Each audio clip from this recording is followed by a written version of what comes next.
adalah perusahaan perkebunan yang beralamat di Desa Sebunga, Sajingan Besar, Kabupaten Sambas, Kalimantan Barat. Perusahaan ini terlibat dalam sengketa pajak dengan Direktorat Jenderal Pajak terkait pajak penghasilan pasal 23 untuk masa pajak November 2019. Pokok dari sengketa ini adalah Direktorat Jenderal Pajak melakukan koreksi atas dasar pengenaan pajak penghasilan pasal 23 terkait dengan pinjaman tanpa bunga dari pemegang saham yang diterima oleh PT Warna Hijau Semesta. Koreksi ini mengakibatkan perusahaan harus membayar pajak jauh lebih tinggi dibandingkan yang sudah diperhitungkan sebelumnya. Inti dari permasalahan ini adalah PT Warna Hijau Semesta menerima pinjaman dari pemegang saham PT Alvaledo tanpa dikenakan bunga. Menurut Direktorat Jenderal Pajak, pinjaman ini tidak memenuhi syarat untuk dikategorikan sebagai pinjaman tanpa bunga yang sah menurut peraturan perpajakan. Oleh karena itu, Direktorat Jenderal Pajak menganggap seharusnya ada bunga dengan tingkat suku bunga wajar yang terutama, dan bunga tersebut merupakan objek PPh pasal 23 yang harus dipotong oleh PT Warna Hijau Semesta sebagai pemotong pajak.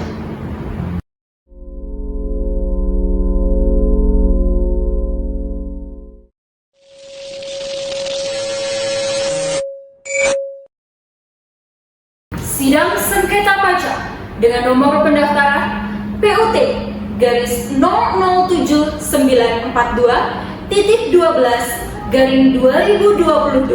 garing PP garing M.4A tahun 2024 dinyatakan dibuka dan terbuka untuk umum. Pada hari ini, Selasa, tanggal 9 Januari 2024, sidang ini beragendakan pokok sengketa atas pemohon banding dan terbanding. Saya, Putri Elizabeth, bertindak sebagai Ketua Majelis Hakim. Panitera harap membacakan catatan mengenai kehadiran kedua belah pihak. Baik Yang Mulia, para hadirin dalam persidangan kali ini adalah pihak pembanding, yaitu PT Warna Hijau Semesta yang diwakili oleh kuasa hukumnya Reina Tania Noni Tangkedatu.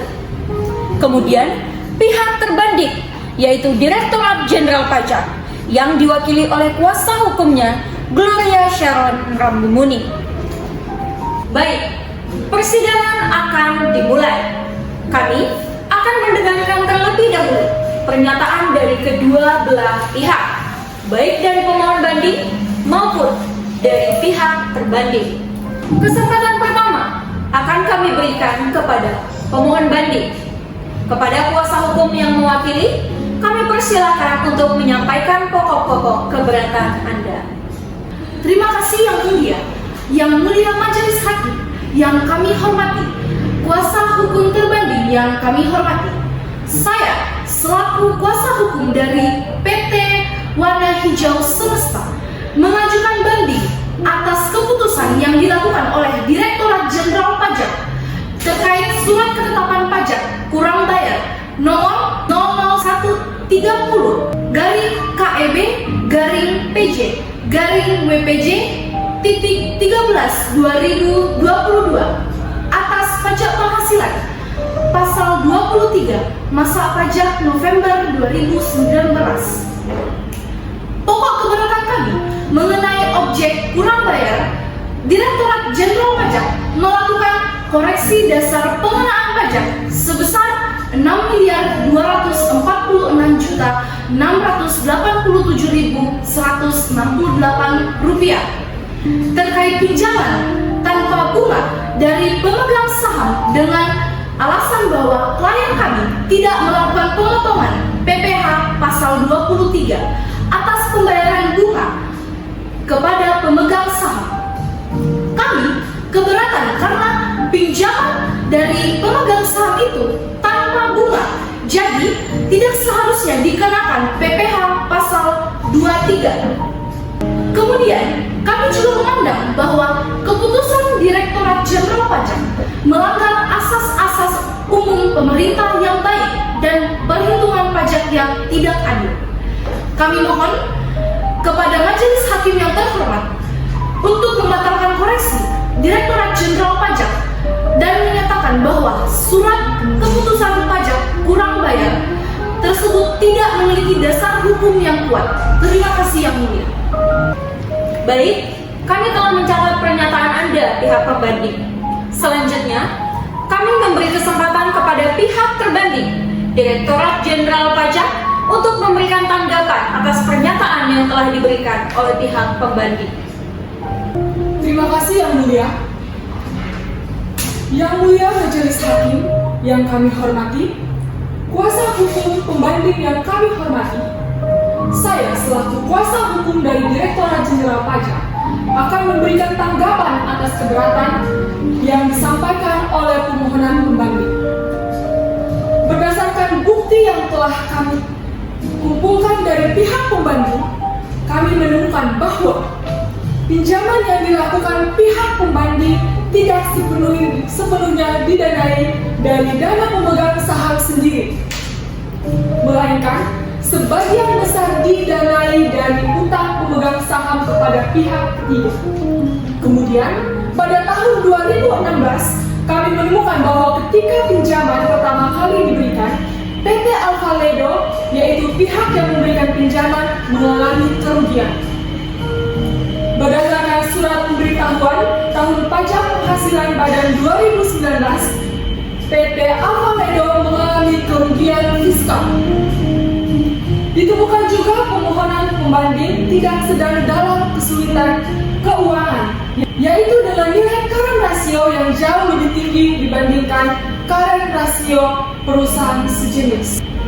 Dengan demikian, pinjaman tersebut tidak memenuhi kriteria pinjaman tanpa bunga yang sah, sehingga bunga wajar tetap harus dianggap sebagai objek pajak PPh pasal 23. Apakah dari pihak terbanding telah memeriksa kembali dokumen yang disampaikan oleh pembanding? Dan apakah ada kemungkinan kesalahan dalam pemeriksaan? Terima kasih Yang Mulia. Dari dokumen permohonan pembanding yang telah kami terima dan periksa, kami tetap pada kesimpulan bahwa pinjaman bunga diperoleh tanpa syarat yang ketat, maka akan terbukti celah bagi wajib pajak untuk menghindari kewajiban pajak PPh pasal 23 dengan cara mengubah struktur transaksi yang seharusnya berbunga menjadi seolah-olah tanpa bunga. Oleh karena itu, Yang Mulia, berdasarkan seluruh uraian di atas, kami dari pihak Direktorat Jenderal Pajak menentang permohonan peninjauan kembali dari pihak pembanding. Kuasa hukum pembanding, silakan. Terima kasih Yang Mulia. Tetapi kami mohon agar Majelis Hakim berkenan mengabulkan permohonan peninjauan kembali yang kami ajukan dengan menyatakan bahwa koreksi Direktorat Jenderal Pajak atas dugaan kurang bayar tersebut tidak sah secara hukum dan tidak sesuai dengan prinsip keadilan perpajakan. Baik, setelah mendengar keterangan dari kedua belah pihak, kami akan melanjutkan dengan pemeriksaan bukti-bukti yang telah diserahkan. Apakah ada tambahan bukti yang ingin ditambahkan atau saksi yang ingin dihadirkan oleh pihak pembanding maupun pihak terbanding? Tidak ada tambahan Yang Mulia. Semua bukti dan berkas pendukung telah kami serahkan secara lengkap. Bagaimana kuasa hukum pembanding? Kami juga tidak ada bukti tambahan Yang Mulia. Semua bukti dokumen sudah kami serahkan Yang Mulia. Baik, dengan demikian kami akan menjadwalkan sidang selanjutnya untuk mendengarkan putusan akhir dari sidang ini yang harapannya dapat diterima baik dari pemohon banding maupun terbanding. Untuk itu, sidang akan ditunda hingga hari Senin, tanggal 15 Januari 2024. Sidang ditutup pada hari Selasa, tanggal 9 Januari 2024, pukul 17.30 waktu Indonesia Barat.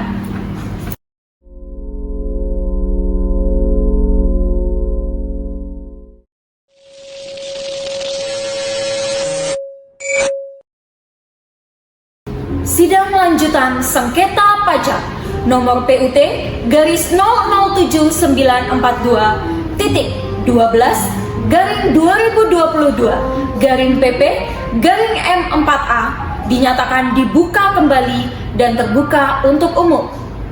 Majelis Hakim akan memberikan putusannya setelah melalui pemeriksaan bukti dan argumen dari kedua belah pihak. Untuk itu, kami persilahkan kepada Yang Mulia Majelis Hakim untuk menyampaikan putusannya.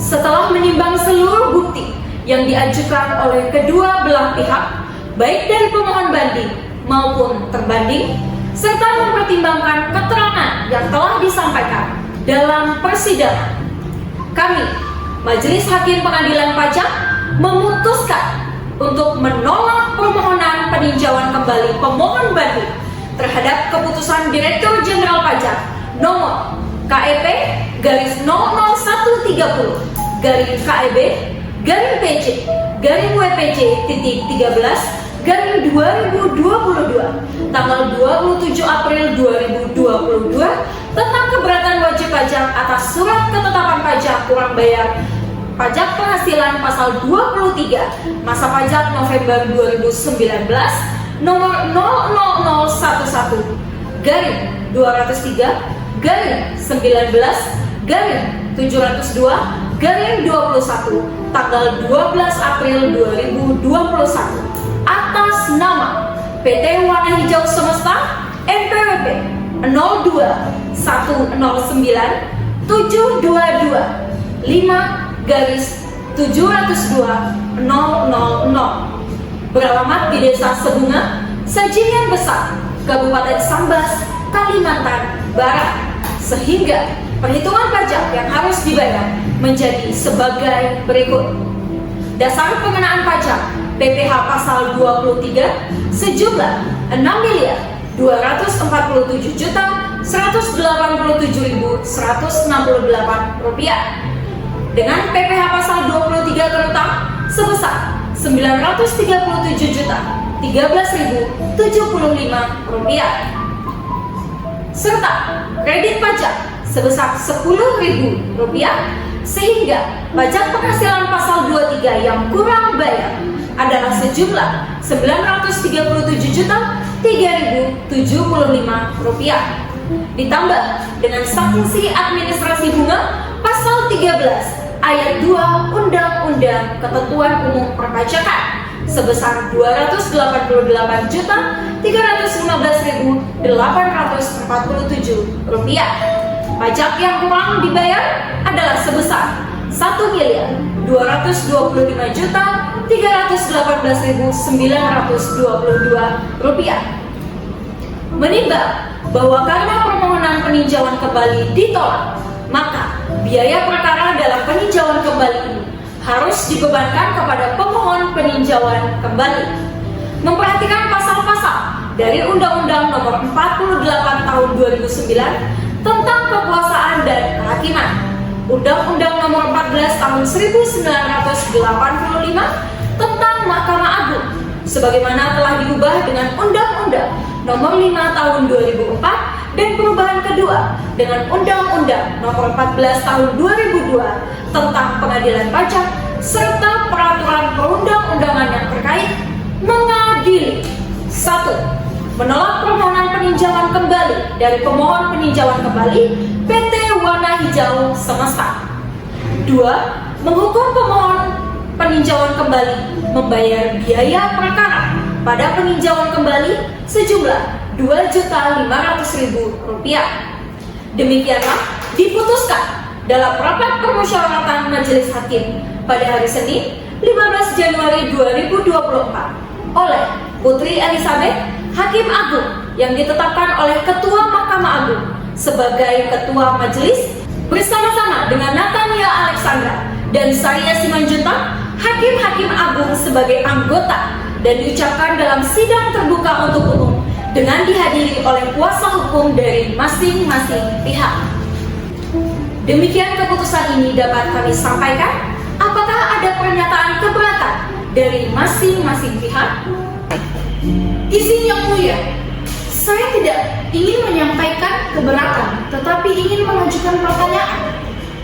Jika apa yang kami lakukan di dalam kasus ini dianggap salah secara kacamata pajak, lalu dalam kondisi seperti apa kami dapat melakukan transaksi afiliasi tanpa harus terjerat hukum perpajakan?